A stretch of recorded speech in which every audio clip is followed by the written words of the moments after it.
Alim itu punya adab diamalkan, takutkan Allah dan ikhlas beriringan. Ini adalah adab bagi alim, yaitu yang pertama mesti khasyatillah, mesti takutkan Allah Subhanahu wa taala.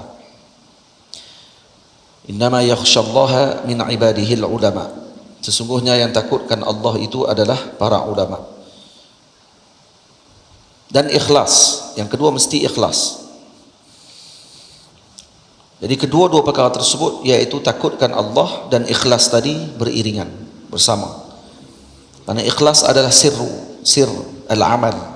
Rahsia kepada amal tersebut diterima oleh Allah Subhanahu wa taala adalah ikhlas seorang tadi. Dan ikhlas ini ajaib. Hatta kepada yang tidak baik pun, kalau dia ikhlas dengan tidak baik dia pun berjaya. Nampak? Batu kata Syekh Badi'uz Zaman Sa'id Nursi rahimahullahu ta'ala, kata beliau, kenapa umat Islam ini berpecah-pecah, kata dia. Karena yang pertama, tidak ada ukhuwah. Berbeza dengan kelompok yang bukan Islam, mereka ni boleh bersama. Kenapa mereka boleh bersama? Karena mereka tahu mereka tak kuat. Jadi mereka kena bersama, barulah dapat untuk nak menyusun strategi untuk melakukan yang tidak baik kepada agama Allah Subhanahu wa taala. Yang kedua, kenapa orang Islam tidak bergabung macam mereka? Karena orang Islam, bagi mereka cukup dengan Allah Taala sebagai penguat kepada kita.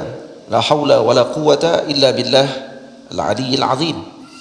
Jadi cukup Allah Taala saja. Maka kerana perkara tersebut menyebabkan perasaan untuk bergabung tadi tidak ada.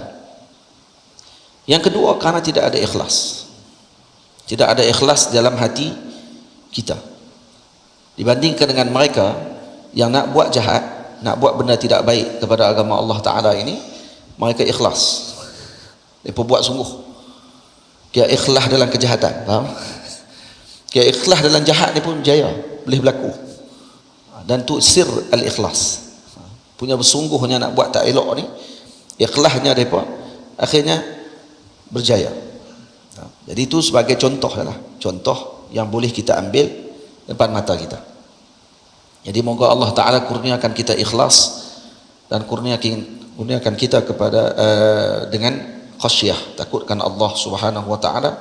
Karena dua perkara ini adalah benteng paling besar yang Allah Ta'ala berikan kepada kita untuk menyelamatkan kita pada akhir zaman ini. Menjaga ilmunya tidak diajarkan, melainkan kepada yang menginginkan. Ini adab alim dengan dirinya, yaitu dia tidak akan mengajarkan ilmu melainkan kepada yang menginginkan ilmu tersebut. Jadi dia tak akan membuang masanya dan juga meruntuhkan kemuliaan ilmu tersebut dengan mengajarkan ilmu tadi kepada yang tidak selayaknya, yang tidak mau dengan ilmu. Jadi buat apa nak mengajar pada waktu tersebut? Beza dengan dakwah. Dakwah lain, mengajar lain. Dakwah dia perlu kepada tempat yang tak mau pun dia kena pergi. Itu dakwah. Nak menyeru kepada agama Allah Ta'ala, menyeru kepada kebaikan. Tapi mengajar lain. Mengajar dalam dia ada dakwah. Cuma mengajar yang yang kita khususkan di sini adalah Allahumma salli ala sayyidina Muhammad. Walaupun padanya terdapat janib dakwah, maksudnya terdapat dalamnya dakwah kepada agama Allah Ta'ala, tapi mengajar ni kita anggapkan dia sebagai sesuatu yang berbeza dengan apa yang dijalankan oleh para pendakwah. Jadi para pendakwah dia kena pergi ke tempat yang walau tempat tu tidak mau. Tapi kalau mengajar kena pergi kepada yang mau pada waktu tersebut. Yang nak mengaji diajarkan, yang tidak mau mengaji tidak diajarkan. Dan ini ditunjukkan contohnya oleh para ulama. Para ulama ketika nak berdakwah mereka akan pergi hatta kepada orang yang zalim sekalipun, kepada siapa pun mereka akan pergi. Tapi ketika nak mengajar, tak, mereka akan menjaga peribadi mereka ketika tersebut. Al-Imam Bukhari ketika dijemput oleh Governor Bukhara untuk mengajar Sahih Bukhari di dalam istana, apa kata beliau? Tidak ada istilah katanya dikhususkan hanya kepada anak raja, tidak dikhususkan kepada orang lain. Kalau nak mengaji, mari ke majlis umum, kata dia. Itu ahwalnya beliau. Nah, walaupun ada para guru yang zaman dulu kita tahu ada guru-guru yang menjadi tenaga pengajar di istana masing-masing. Maksudnya ini pandangan dia, ini pandangan sebahagian ulama lagi. Nah, ada ulama pula berpegang kalau tak pergi ke tempat tersebut nanti masalah. Orang lain pula masuk, faham tak betul masuk, kan kacau nanti. Jadi dia kena pergi tempat tersebut. Jadi pandangan para ulama ini berbeza mengikut kepada suasana dan keadaan pada waktu tersebut. Dan disebabkan tu kata sebahagian ulama, diceritakan dalam tarikh, Al-Imam Al-Bukhari tak dibenarkan masuk ke dalam bumi Bukhara kerana sifat tegasnya begitu. Banyak kisah contoh yang ditunjukkan oleh para ulama yang mana mereka ini menjaga ilmu mereka dan tidak diserahkan ilmu tadi melainkan kepada yang sepatutnya. Nah, sebab itu dalam hadis pun Nabi kata, siapa yang mengalungkan ilmu bukan pada ahlinya seolah-olah meletakkan rantai permata di tengkuknya babi. Seakan kita ni ambil rantai elok permata ni, mah tak kat tengkuk babi, tak sesuai. Babi tak sesuai pakai rantai mah. Jadi dijaga ilmu. Al-Imam Malik pernah dijemput pun begitu juga. Maka Imam Malik mengatakan al-ilmu ya'ti, nah, la, tak maaf, al-ilmu yu'ta wala ya'ti. Ilmu itu didatangi. Nah, ilmu itu didatangi, bukan dia mendatangi. Jadi ilmu bukan mendatangi, ilmu didatangi. Faham? Nah. Zaman sekarang, zaman dulu tok guru buka pondok, orang pakai mai pondok. Zaman lah kalau nak tunggu orang pergi pondok, pakai, kalau buat dengan kayu makan anai-anai lah. Nak tunggu orang mai pondok, letih. Jadi diubah kerana mengikut kepada zaman tersebut. Jadi tok guru pula mai ke tempat kita, tak ada masalah, tok guru mai. Tapi orang yang panggil tok guru mai ke tempat dia, panggil guru-guru mengajar di tempat dia, maka dia kena raikan pula adab ketika tu dengan guru tersebut, dengan ilmu yang mana dia ajarkan, gitu sepatutnya. Jadi sebab tu antara adab bagi alim menjaga ilmunya tidak diajarkan melainkan kepada yang menginginkan. Jadi ini antara salah satu daripada penghormatan dia terhadap ilmu. Karena ilmu ni mulia, tinggi, susah untuk didapatkan. Kalau diberikan begitu saja tanpa ada mahar dia pada ketika tersebut, jadi murah ilmu tersebut. Bukan dia nak sembunyi, tidak. Tapi datang dengan penuh kemuliaan, dengan adab dan sebagainya. Contohi Sayyidina Jibril alaihi salam ketika mendatangi Sayyidina Rasul di Madinah Al-Munawwarah, dengan rupa parasnya bagaimana, pakaiannya bagaimana, keadaan duduknya bagaimana di dalam majlisnya Sayyidina Rasul sallallahu alaihi wasallam. Ini malaikat Allah Subhanahu wa taala ditunjukkan akhlak begitu ketika hadir ke majlis ilmu. Dah lagi kita. Baik. Dalam hadis disebut apa dia? Bainama nahnu julusun 'inda Rasulillah sallallahu alaihi wa alihi wasallam idh tala'a rajulun alaihi bayadu siyab, kata dalam hadis bayadu as-siyab, lepas tu sawad asy'ar, jadi rambutnya hitam pekat, bajunya putih bersih, la yura alaihi atharus safar, tak dilihat padanya kesan permusafiran yang jauh. Maknanya apa? Maknanya dia datang dalam keadaan rupa paras yang segak, tak nampak muka letih, tak ada rambut yang berabuk pada waktu tersebut. Karena apa? Karena memuliakan ilmu, datang dalam keadaan tersedia dirinya, memuliakan ilmu. Al-Imam Malik radhiyallahu anhu waktu nak mengajar, khususnya ketika baca hadis, beliau akan memakai pakaian yang mahal, duduk di atas kerusi yang mahal, dibakarkan bukhur, pasangkan tu asap bukhur dalam Masjid Nabawi, baru dibacakan hadis, dipakaikan minyak wangi yang mahal.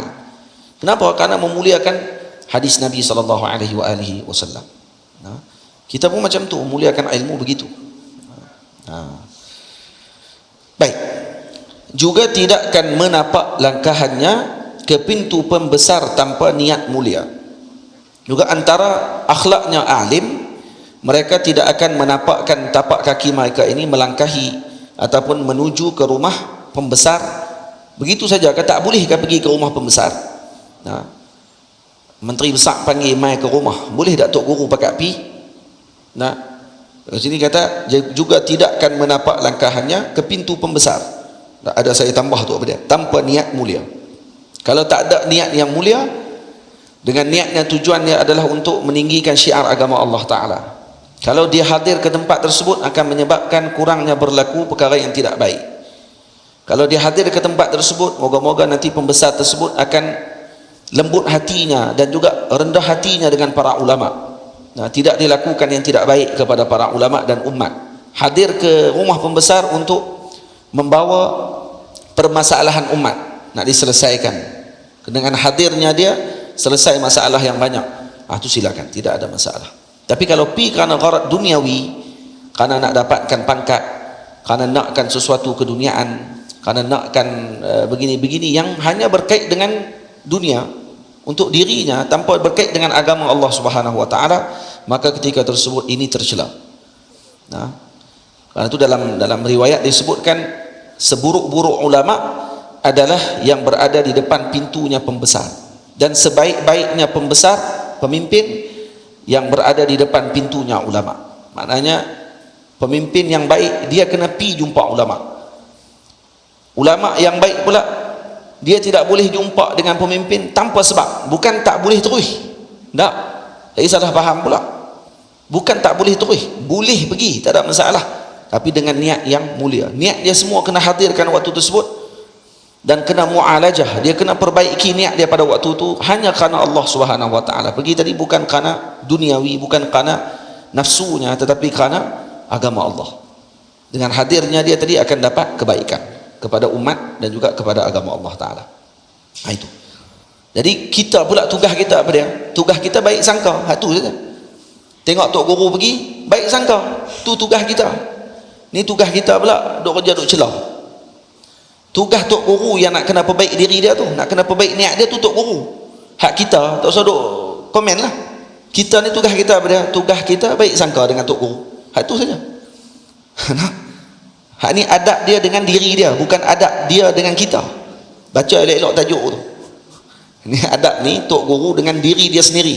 Dia yang nak kena perbetul niat dia. Hak kita dengan dia apa dia pula? Baik sangka. Jangan buruk sangka dengan para ulama.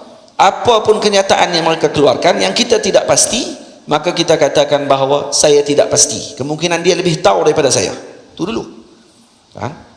Fitnah akhir zaman ni berat, tuan-tuan. Fitnah akhir zaman ni sangat berat. Dan fitnah ni dia akan menimpa kepada semua orang. Sebab tu kena jaga lidah kita. Jangan suka terpengaruh sangat. Buka akhbar baca, percaya terus. Buka internet baca, percaya terus. Khususnya yang berkaitan dengan agama Allah Ta'ala, yang berkait dengan umat Nabi Muhammad SAW ni, kena jaga-jaga betul.